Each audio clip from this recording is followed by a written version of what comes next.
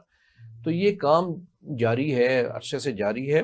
میں پہلے ستار خان صاحب سے ان کے ویوز لینا چاہوں گا، ان کی ایکسپرٹیز ہے. خان صاحب یہ واقعات جو ہیں، اس طرح کا جو کرائم ہو رہا ہے اور یہ جو فراڈ ہو رہا ہے، یہ ایک ویسے ورلڈ وائڈ فنومنا ہے. میں نے دیکھا ہے امریکہ میں اور انگلینڈ میں یہ بہت زیادہ ہو رہا تھا. فون کے اوپر ہی آپ کا انعام نکل آیا، آ جائیں، یا آپ کے لیے یہ مل جائے گا، آپ آ جائیں، اور لوگ اس کو الٹیمیٹلی 100 کو کال کریں، 2-4 اس پہ شکار ہو جاتے ہیں.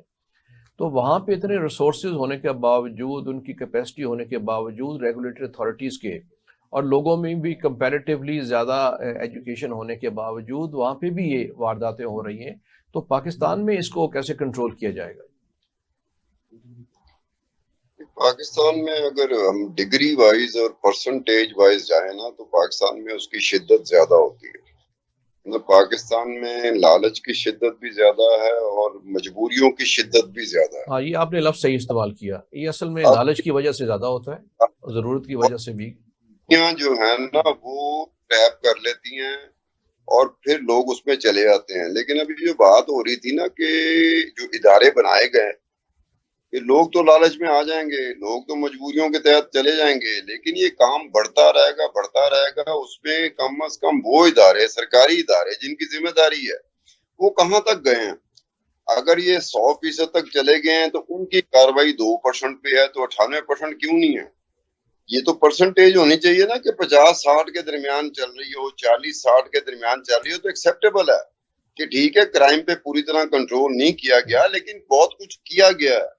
یہاں تو سچویشن یہ ہوئی تھی کہ ابھی آپ نے ذکر کیا وہ جو کشتی والا واقعہ تھا کہ ہیومن اسمگلر تھے. یہ جو کام ہے اس میں بھی سائبر کرائم ایف آئی اے کا آتا ہے. آپ کوئی بھی ہو جس نے جو کمپلیننٹ بنے گا وہ سائبر کرائم ایف آئی اے کے پاس جائے گا.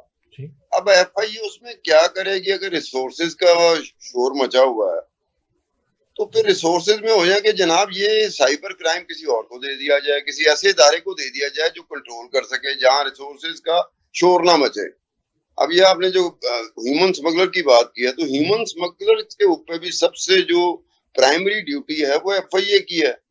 لیکن غالباً آپ کے شو میں کہا تھا کہ یہ پاکستان میں ایسا ہوا ہے کہ جو امریکن کونسولیٹ جنرل کا آفس تھا لاہور کا، انہوں نے ایف آئی اے کے افسران اور اہلکاروں کے یو ایس کے امریکہ ویزے پہ پابندی لگا دی تھی. انہوں نے کہا کہ یا تو یہ ہیومن اسمگلر کے ساتھ ملے ہوئے ہیں یا ناکام ہو گئے ہیں. اب آپ کی حالت یہ ہو کہ امریکن کونسولیٹ جنرل لاہور کا ایف آئی اے کے افسران اور اہلکار جو ہوتے ہیں ان کے یو ایس ویزے پہ پابندی لگا دے کہ جی آپ کو یو ایس ویزا نہیں لگ سکتا، امریکہ کا ویزا نہیں لگ سکتا.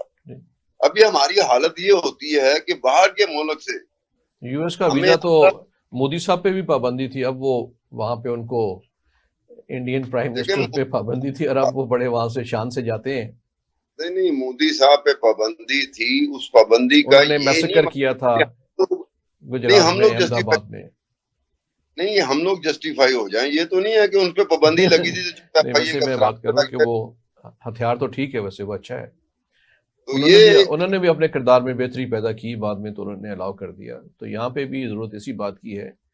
میں اس پہ یہ بھی یہ دو پہلو تو ہیں جی. ایک پہلو تو یہ ہے صفدر صاحب کہ اویئرنیس کریٹ کریں، کیونکہ لوگ جو ہے وہ اپنے ہرس میں آ کے یا گریڈ میں آ کے کہ شاید یہ انٹرسٹ فری ہے، اس طرح کی چیزوں کے، جیسے کوآپریٹو سوسائٹیز کا اسکینڈل ہوئے اور اس طرح کے بہت ہوئے. دوسری بات ریگولیٹری اتھارٹیز کی تصال ہے یا ریسورسز کی کمی ہے. تیسرا پہلو جو پہلے سب سے آغاز ہوتا ہے کہ قوانین کیا کہہ رہے ہیں. اگرچہ اس کے اوپر پنجاب میں تو قانون موجود ہے، پنجاب کا جو provision of private money lending act 2007، اور بڑا اسٹرکٹ بھی ہے، جس میں نان بیلیبل اوفینس ہے. پرائیویٹ منی لینڈنگ جو ہے وہ اوفینس ہے اور اس پہ 10 سال سزا ہے. تو کبھی سنا نہیں ہے کہ اس کے اوپر کبھی کوئی سزائیں ملی ہوں یا کوئی قانون حرکت میں آیا ہو. نوید علیہ صاحب، سب سے اہم چیز ہے، آپ نے ایک محاورہ سن رکھا ہوگا کہ ضرورت ایجاد کی ماں ہے. ملک میں معاشی جو صورتحال ہے وہ لوگوں کو لالچ کی طرف بھی ابھار رہی ہے، اور جو مسائل ہیں وہ ان کی گمبھیرتا اتنی زیادہ ہے کہ لوگ ان چیزوں کی طرف اٹریکٹ ہو جاتے ہیں. اس کی ایک بیسک وجہ یہ بھی ہے کہ ہمارے جو بینکنگ سسٹم ہے اس میں کسی غریب آدمی کا کوئی حصہ نہیں ہے. اس کو وہاں سے کوئی فنانس نہیں ملتا، اس کے لیے کوئی نہ کوئی چیز اسے گروی رکھوانی پڑتی ہے اور کچھ سفارشیں ڈھونڈنی پڑتی ہیں، پھر کسی کی ضمانت دینی پڑتی ہے. یہ اتنے جھنجھٹ ہیں کہ انسان ان سے بیزار ہو جاتا ہے. تو ایزی وے ڈھونڈا جاتا ہے. ایزی وے یہ ہے کہ ہم دیکھیں زمین دار جو ہے ہمارے ملک کا، خاص طور پر پنجاب کا، وہ آڑتی سسٹم میں پھنسا ہوا ہے. جی. کہ وہ جو اپنی فصل بوتا ہے اور اتنی محنت سے اسے کاشت کرتا ہے، وہ آفٹر آل کے مڈل مین میں کے پاس آ کے تو خرد برد ہو جاتی ہے. یہی حال اب شہروں کی طرف رخ کر رہا ہے کہ لوگ سود کے کاروبار میں انوالو ہوتے جا رہے ہیں. آپ کبھی گلی محلوں میں جا کے دیکھیں تو ہر گلی میں کوئی نہ کوئی سود خور بیٹھا ہوا ہے اور یہ اور غیر وہ قانونی لوگوں کام کو سارا کسی نہ کسی طرح پھنسا رہا ہے. جی پھنسا تو رہا اب یہ ٹیکنیکل کام مجبوریوں شروع کو ہو فائدہ گیا اٹھا کہ رہے ایپ پہ شروع ہو گیا. ایپ تو یہ بہت بڑا تو اس کو یہ کنٹرول اب کرنا. اگر اس کو اسی سٹیج پہ نہ روکا گیا تو یہ بہت زیادہ پھیل اصل جائے گا. میں یہ مسئلہ اور یہ لوگ تو بڑے پریشان فیس لیس لوگ ہیں جن کی آپ نشاندہی کر رہے ہیں کہ وہ محلے میں چلے اس کو تو قابو کیا جا سکتا ہے، اس کو بھی نہیں قابو کرتے. کوئی نہیں قابو کرتا. یہ آپ نے دیکھا ہوگا کوئی نہیں ہے، وہی لوگوں کو قابو جی، کرتے ہیں. ایک اور چیز دیکھیں نا، جیسے آپ نے پہلے بتایا کہ ہمارے سپریم کورٹ کے ججز کی تنخواہیں بڑھی ہیں، تو یہ سمبل ہوتی ہیں کسی بھی قوم کے لیے، معاشرے کے لیے، ملک کے لیے. اور کسی نے یہ نہیں کہا کہ نہیں میری تنخواہ نہ کسی بڑھائیں. نے یہ نہیں کہا، اور جب خود تک والنٹیرلی وہ کہتے کہ ہم پہ یہ 20% کٹ لگائے، لیکن سب نے کہا کہ نہیں جی شکر ہے ہمیں کچھ ملے ہیں، ہم تو بھوکے مار رہے ہیں. تو یہ جس طرح کا معاشرہ ہم تشکیل دے رہے ہیں تو اس میں یہ چیزیں کوئی اچنبے والی تو ہمیں نہیں لگنی چاہیے. لیکن یہ جو prohibition of private lending act ہے، منی ایکٹ ہے، اس پہ اتنی جو بلیٹنٹ وائلیشن ہوتی ہے، جیسے صفدر صاحب کہہ رہے ہیں گلی محلے میں سود دینے والے، لینڈ دینے، یہاں پہ رکشہ اور یہ موٹر سائیکل دینے والے بیٹھے ہوئے ہیں پرائیویٹ، اور وہ کاروبار چل رہا ہے اس لیے کہ سارے بیچ میں ملوث ہوں گے. تو یہ قانون جو ہے وہ تو پھر مذاق بن کے رہ گیا. جی وہ دیکھیں، میں آپ کو ایک آپ نے کہا کہ اویئرنیس کی، تو میں اس کا ایک پرسنل ایکسپیرینس آپ کو اینیکڈوٹ بتا دوں کہ یہ ارلی 90s کی بات ہے. تب یہ موبائل وغیرہ اتنے بلکہ موبائل ابھی آئے بھی نہیں تھے، انٹروڈیوس بھی نہیں تھے. تو لینڈ لائن پر ایک کال آئی کہ جی آپ کو ہم نے سلیکٹ کیا for to bestow a golden medallion. میں کہا for what I have done so اسپیکٹیکولر.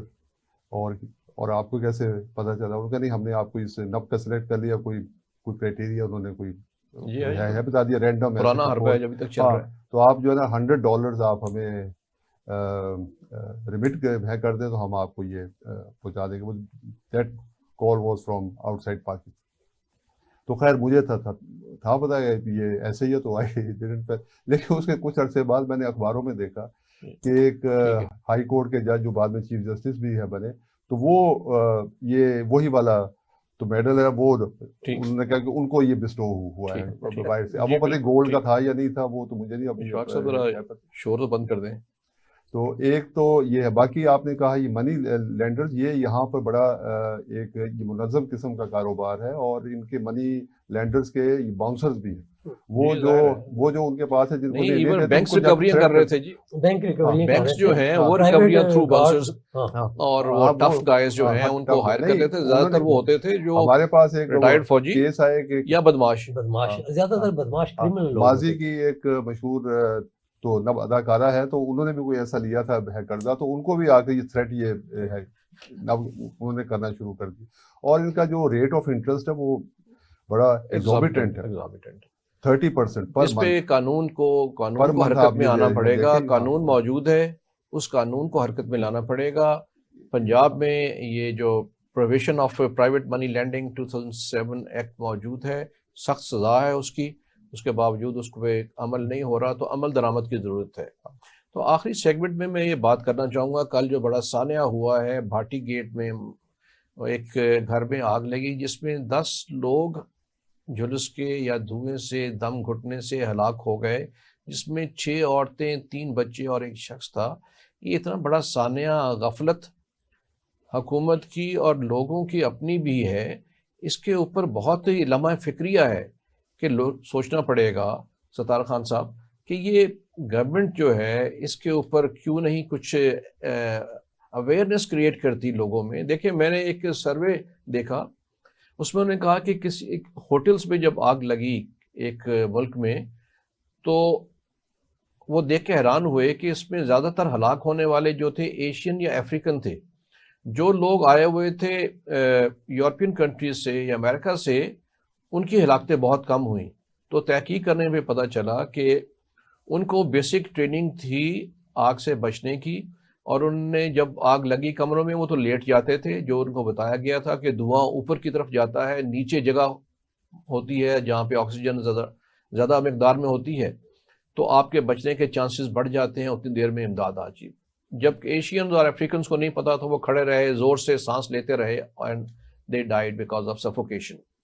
تو یہاں پہ یہ جو حادثہ ہوا، نہ تو یہ فائر سیفٹی کا کسی کو پتا ہے، نہ کوئی انتظام ہے، نہ کوئی سروے ہے یہاں پہ، نہ گھروں کا کوئی اس طرح کی ترتیب ہے، کوئی انتظام ہے کہ اس میں کیا کرنا چاہیے کہ حکومت۔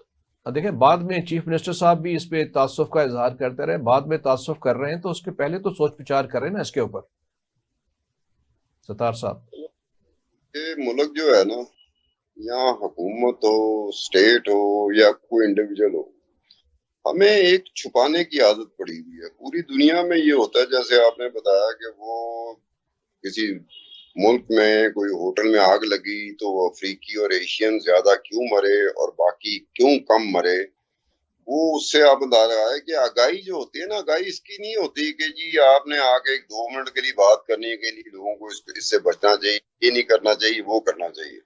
یہ ایک پوری کی پوری ایجوکیشن ہوتی ہے، پوری کی پوری انڈرسٹینڈنگ ہوتی ہے۔ اب اگر میں نے کوئی پاکستان کے کسی محکمے سے، وزارت سے کوئی ڈیٹا یا ریکارڈ ان کی ویب سائٹ سے جا کے لینا ہے، تو 6 7 7 8 8 سال سے ان کی ویب سائٹ اپ ڈیٹ ہوئی نہیں ہے، اور نہ ہی اس میں کوئی ڈیٹا ہے۔ باہر کی کسی دنیا کے ملک کے کسی آپ محکمے کی طرف چلے جائیں، کسی ڈپارٹمنٹ کی طرف چلے جائیں، کسی وزارت کی طرف چلے جائیں، خدائی قسم آپ جیسے پنجابی میں کہتے ہیں نا مت بچ جانا، کہ اتنا ڈیٹا، اتنا ریکارڈ بڑا ہوتا ہے کہ آپ اس کو ڈاؤن لوڈ کرتے کرتے 2 3 دن لگ جاتے ہیں۔ آپ نے انفراسٹرکچر دینا ہے، اس سے پہلے آپ نے اس کی انڈرسٹینڈنگ پیدا کرنی ہے۔ مجھے انڈرسٹینڈنگ خود مجھے نہیں ہے، میں ڈیفینس میں رہتا ہوں، کہ خدا نہ خواستہ یہاں آگ لگ جائے تو پہلا کام مجھے کیا کرنا پڑے گا یہ مجھے نہیں پتا۔ آپ جن کی بھاٹی والوں کی بات کر رہے ہیں، ان بیچاروں کو تو چولہے میں آگ لگانا آتے ہیں بس روٹی پکانے کے لیے، اس کے علاوہ انہیں یہ نہیں پتا کہ گھر میں آگ لگ جائے تو کیسے بچنا ہے۔ تو ہمارے ہاں وہ انڈرسٹینڈنگ، وہ ایجوکیشن، وہ انفراسٹرکچر، یہ سب چیزوں کی کمی ہوتی ہے۔ گورنمنٹ ویسے ہی پھنسی ہوتی ہے، کبھی ایک چیز میں پھنسی ہوئی ہے، کبھی دوسری چیز میں پھنسی ہوئی ہے، کبھی تیسری چیز میں، 3 چیزوں میں خود پھنسی ہوئی ہے، 6 چیزوں میں ہم پھنسا دیتے ہیں۔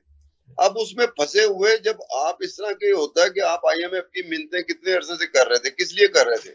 ایسے لگ رہا تھا جیسے ایک دن گزارنا حکومت پاکستان کے لیے عذاب بن گیا ہوا کہ اگر IMF پیسے نہیں دے گا۔ تو آپ اس طرح کی صورتحال میں اب آپ کیسے کہہ سکتے ہیں کہ جی بھاٹی میں گھر میں اس طرح سے ہوا، 10 بندے مر گئے، اور وہ نہ ان لوگوں کو آگ سے بچنا آتا تھا، نہ حکومت کو ان سے آگ سے بچانا آتا تھا۔ اب دونوں طرف اس طرح کی سچویشن ہو جائے تو الٹیمیٹلی ریزلٹ تو یہی آئے گا جو آیا ہے۔ آپ نے دونوں طرف دیکھنا ہے کہ میں کیسے ایجوکیٹ ہوں گا، میری انڈرسٹینڈنگ کیسے ہوگی، مجھے میری انڈرسٹینڈنگ ڈیولپ کرنے کے لیے آپ کا طریقہ کار کیا ہے، میکنزم کیا ہے، موڈس آپرینڈی کیا ہے آپ کا۔ وہ یہ سمپل ہم جو بتاتے ہیں نا، جس طریقے سے بتاتے ہیں، یہ انڈرسٹینڈنگ پیدا کرنے کا طریقہ نہیں ہے۔ یہ بھاشن دینا، جیسے نصیحت کرنا، وہ نصیحت بھاشن تو صبح سے لے کے رات تک ہے۔ یہ نصیحت کے علاوہ میرا خیال ہے خروب صاحب، اگر یہ جو ہم یہ فائر سیفٹی کی بات ہے، دیکھیں اتنا بڑا نقصان ہوا ہے، اگر ہم نے کبھی اسکول میں، کالج میں، آفیسز میں صرف تھوڑی سی بریفنگ کر دی جائے، کوئی واک ایکسرسائز کر دی جائے، کوئی ٹیمز گھروں پہ، کوئی ٹی وی پہ، آن لائن جہاں فضول باقی گفتگو کی جاتی ہے، آن لائن تھوڑی سی ہدایات ہاؤس وائفس کو، گھر رہنے والوں کو دی جائیں کہ آپ نے اس طرح کے حادثات سے کیسے بچنا ہے، تو میرا خیال ہے کہ 90% آپ اس میں بچت ہو سکتی ہے. باقی آپ کو فائر سیفٹی کا انتظام کرنا پڑے گا. ایک تو یہ ہے کہ ہم نے دیکھا ہے پہلے جو ہمارے جو سیگمنٹ تھا اس میں تھا کہ یہ موبائل اپلیکیشنز کتنی افیکٹو ہیں، تو اس میں یہ ہے کہ یہی جو ہے چیزیں یہ موبائل اپلیکیشنز کے تحت اس کو جو نا لوگوں کی آگاہی کے لیے یہ تو کی جا سکتی ہے، کیونکہ اکثر پیج سے ہمارے یہاں کافی زیادہ اس کا تو یوز ہے. اس کے علاوہ ظاہر ہے تو ٹیلی ویژن بھی ہے، ریڈیو بھی ہے، اس پر بھی آپ یہ ڈب کر سکتے ہیں. اور یہ کسی وقت کسی زمانے میں اسکولوں میں یا کالجز میں یہ ڈرلز وغیرہ کی جاتی ہیں کہ آپ نے کیسے اپنے آپ کو یہ بچانا. لیکن اب وہ ٹائم کے ساتھ وہ ختم ہو گیا. بہت سارا ہمارا جو گورنمنٹ اسکولز ہیں وہاں بھی یہ چیزیں اب اس طرح سے نہیں پڑھائی جا رہی، یا وہ ایکسرسائز نہیں کروائی جا رہی. جو ایلیٹ اسکولز ہیں انگلش وہاں تو آپ تو چھوڑ ہی دیں، وہ تو اس سے وہ تو ان کا میرے خیال ہے ایشو ہی نہیں ہے، تو وہ بھی نہیں یہ ڈب کر کرواتے. لیکن اس کا یہی حال ہے کہ یہ جو ہے نا موبائل اپلیکیشنز پر اس کی جتنی سے زیادہ تشہیر کی جا سکے وہ زیادہ، کیونکہ اس پر زیادہ وہ کم خرچ بھی ہے، اور اس کا کیونکہ اب اگر ٹی وی پہ جائیں گے تو وہ تشہیر بھی کر جی بالکل تو ایئر ٹائم آپ لیں گے، یا اخباروں میں جائیں گے وہاں پر ایڈورٹیزمنٹس کے اوپر اور زیادہ پیسے لگیں گے. اس سے بہتر ہے کہ آپ ادھر ہی گورنمنٹ جو ہے نا وہ نیکسٹ پروگرام میں کسی ماہر کو یہاں بلائیں، یا این ڈی ایم اے سے، یا پی ڈی ایم اے سے، یا ہلال احمد سے، جن کو یہ ڈیزاسٹر مینجمنٹ کا معلوم ہو، وہ ایک 10 منٹ کی بریفنگ دے دیں یہاں پہ، جو لوگ عوام الناس کے لیے ہو، پرو بونو ہو، لوگ دیکھ سکیں. اور اس کو ظاہر ہے پھر یہ باقی چینلز پہ بھی چل جاتا ہے، جو سوشل میڈیا چینلز پہ، تو یہ محل ہے بہت بڑی اویئرنیس ہے، اور ہر ایک کو کرنا چاہیے. تمام چینلز کو، تمام جو انفلوئنسر ہیں ان کو چاہیے کہ اپنی بات کرتے کرتے ساتھ میں لوگوں کے لیے جو سیفٹی کی بات ہے اس کے لیے بھی آگاہی دیں. اس سے جیسے میں نے عرض کیا اور جیسے قرب صاحب کہہ رہے ہیں، یہ اویئرنیس جو ہے میرا یہ خیال ہے کہ 80% آپ کے جو ہے حادثات سے بچا جا سکتا ہے، کیونکہ لوگوں کو علم نہیں ہے. اور دوسری طرف یہ ہے کہ حکومت کے پاس ریسورسز اور انفراسٹرکچر اس طرح نہیں ہے، تو حکومت کو بھی اس پہ سوچنا ہوگا کہ اس پہ کیا انہوں نے کرنا ہے، کس طرح اس کی بجٹ ایلوکیشن کرنی ہے. آپ صرف نئے جو ہاؤسنگ سوسائٹیز بن رہے ہیں ان کو مجبور کیا جائے کہ وہ فائر سیفٹی کا انتظام رکھیں. کچھ علاقوں میں ہو رہا ہے، جیسے ڈی ایچ اے وغیرہ میں، یا ادھر کچھ پابندی نئے سیکٹرز میں شروع ہوئی ہے. لیکن جو پرانے ہیں جہاں لوگوں کی بہت بڑی کثیر تعداد رہ رہی ہے، اس کا کیا کرنا ہے، اس پہ سوچنا ضروری ہے حکومت کے لیے اور ہم سب کے لیے، اور اس پہ آگاہی دینا ضروری ہے. حکومت بھی کرے اور میڈیا بھی کرے. تو اس کے ساتھ ہی آج کا پروگرام کا وقت ختم ہوا. ناظرین اگلے ہفتے انشاءاللہ پھر حاضر ہوں گے، تب تک اجازت دیجیے. تمام مہمانان کا شکریہ. خدا حافظ.